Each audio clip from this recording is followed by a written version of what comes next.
नमस्कार, जय श्री राम आप सभी को। आज एक प्रसंग सुना तो बड़ा मन हो रहा है आपको प्रसंग सुनाने का। यकीन करिए प्रसंग बहुत सुंदर है। उसको सुनने के बाद में आपको जो अनुभूति होगी, जैसी मुझे अभी हो रही है वैसी ही आपको भी होगी। तो सुनिए।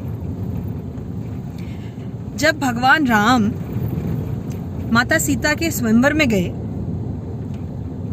तो वहां पर जब उन्होंने धनुष को लेकर तोड़ दिया, तब जितने भी वहां पे और बाकी के राजा इकट्ठे थे, उनके मन में एक विकृति आई। विकृति क्या आई? विकृति ये आई कि भाई भगवान राम आ गए बीच में और उन्होंने जो है वो धनुष ले लिया, उस धनुष को तोड़ भी दिया। जो धनुष किसी से उठ भी नहीं रहा था, वो धनुष उन्होंने तोड़ तक दिया, उठाना तो छोड़ो, उसे तोड़ दिया। तो उन्होंने ये सोचा कि राम को और लक्ष्मण को, इनको तो साइड करके और कैसे ना कैसे हम सभी मिलकर गुट्टी बना के सभी साथ होके राजा जनक के साथ युद्ध करेंगे और माँ सीता को लेके जाएंगे, युद्ध में जीतेंगे। जैसे ही उनके मन में ये सोच आई, ये कहीं ना कहीं आभास हुआ माँ पार्वती को। माँ पार्वती को क्यों हुआ? माँ पार्वती को इसीलिए हुआ कि माँ सीता ने पहले ही पार्वती माँ से, गिरजा कुमारी से अपना वर मांग लिया था और उनका जो मन था वो भगवान राम में पूरी तरीके से रम गया था। जैसे ही माँ पार्वती को ये लगा कि ये विकृति जो आ रही है कहीं ना कहीं सीता के ऊपर आएगी बात, तो उन्होंने भगवान महादेव तक ये बात पहुंचा दी। जैसे ही भगवान महादेव तक ये बात पहुंची, महादेव से ये बात तुरंत जो थी वो आपके परशुराम जी तक आ गई। भगवान परशुराम तुरंत उठे और वहां पर उस जगह पर उस स्वयंवर में पहुंच गए।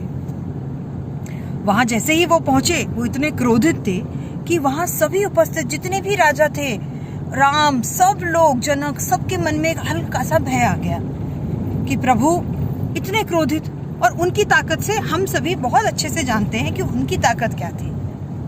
वो तो भी भगवान विष्णु के छठे अवतार थे।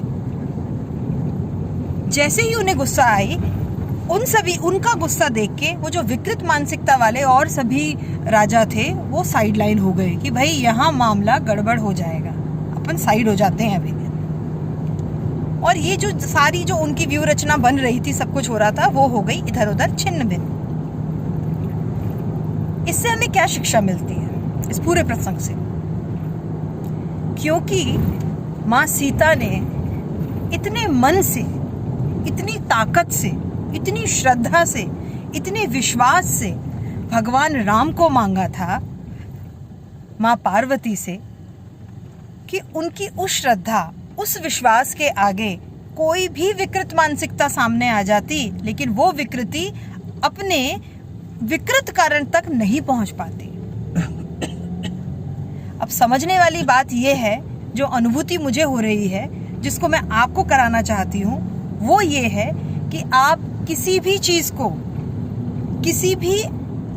किसी भी आपको अपने जीवन में कोई भी लक्ष्य प्राप्त करना हो, कोई भी आपको चीज ऐसी हो जो आपको चाहिए हो, जब आप उसे पूरी श्रद्धा से, पूरे मन से, पूरे विश्वास से भगवान के चरणों में रख देते हैं, तो आप हमेशा याद रखिए, कोई भी विकृति हो, कितनी भी बड़ी समस्या हो, वो आपकी सोच के आगे, आपके विश्वास के आगे, आपके प्रभु के आगे कभी नहीं आएगी। वो कभी बीच में नहीं आ सकती। तो मेरे साथ बोलिए, जय श्री राम।